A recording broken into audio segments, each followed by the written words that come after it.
l'explication du type qui dit j'ai pas vu, alors qu'il venait de derrière, donc comme pour me dépasser, et puis il braque, il me rentre dedans, après il dit j'ai pas vu. Bah, comme je l'ai expliqué, c'est comme de foncer dans un mur et dire j'ai pas vu. Si ça n'a pas de sens, donc voilà, vous comprenez que c'est leur méthode. Et puis ils disent, le type il va courir à gauche, à droite, essayer d'expliquer ça, bah, il aura du mal.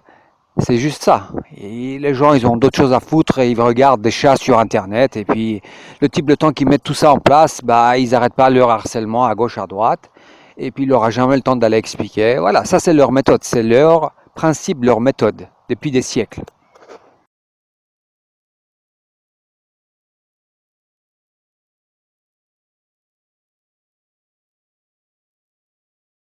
Premier accident organisé. Un jour de fin de semaine, alors que j'essaie de sortir de ma voiture, le système de la poignée d'ouverture de ma portière se bloque soudainement. Vu que je n'arrive plus à ouvrir la porte depuis l'intérieur, j'amène la voiture chez le garage concessionnaire à Genève, pour réparation.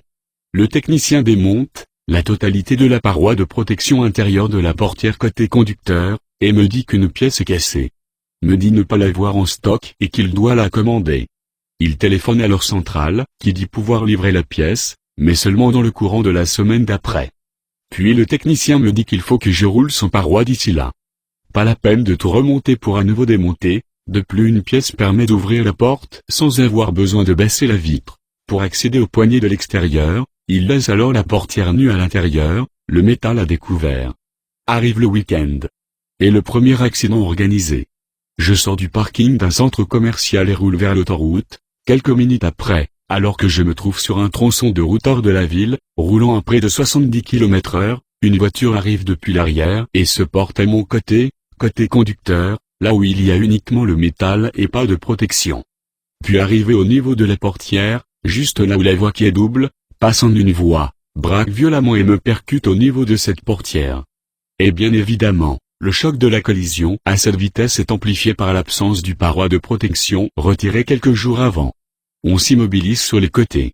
Un individu sort de la voiture et joue l'incompréhension. Un soi-disant touriste avec une voiture de location. Je lui demande en anglais comment explique-t-il son acte. Il me dit qu'il ne m'a pas vu.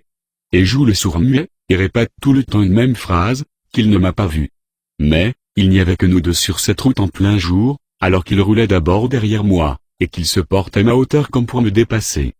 Comment peut-il ne pas me voir? Ma voiture serait invisible? Ce serait comme de foncer dans un mur et dire ne pas l'avoir vu. Commence alors le show 33. J'appelle la police, qui prend les coordonnées du lieu et dit qu'un patrouille va être dépêché sur les lieux. Procédure habituelle, systématique et sans faille en Suisse.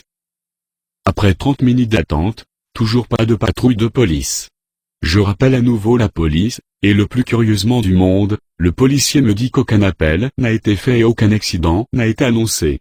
Et me demande à nouveau les coordonnées du lieu et me dit de nouveau qu'un patrouille va être dépêché sur les lieux.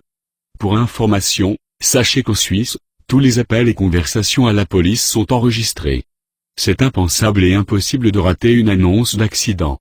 Bref, quelques minutes après une voiture de police se rend sur les lieux. Et le show 33 continue. D'abord ils prennent la défense de l'autre conducteur, alors que lui-même reconnaît devant eux être totalement fautif. Ils prennent sa défense en disant ironiquement que les gens n'ont pas un champ de vision comme les hiboux. Et qu'ils ne voient pas sur les côtés. Alors qu'ils ont bien compris que je roulais devant le type. Puis, alors que je demande un constat de police au lieu d'un constat amiable, les policiers me disent que vu qu'on a déplacé nos voitures pour ne pas rester sur le tronçon rapide, car nous avions déplacé de quelques mètres de côté, parce qu'il y avait un danger que d'autres voitures nous percutent. Donc vu qu'on avait déplacé les véhicules, je serais dénoncé au juge, et recevrais une amende. Bref, ils relèvent les dégâts sur les voitures, prennent des photos, nous aident à remplir un constat européen à l'amiable, dessinent le schéma de l'accident, et laissent partir le larbin. Curieuse coïncidence? Et non. Comprenez et apprenez leur méthode.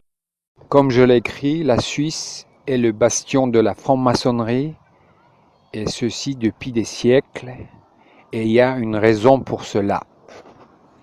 Sachez qu'en 1937, il y a eu un vote historique sur la franc-maçonnerie en Suisse. Ceux qui jouent l'ignorance vous trompent. Sachez-le.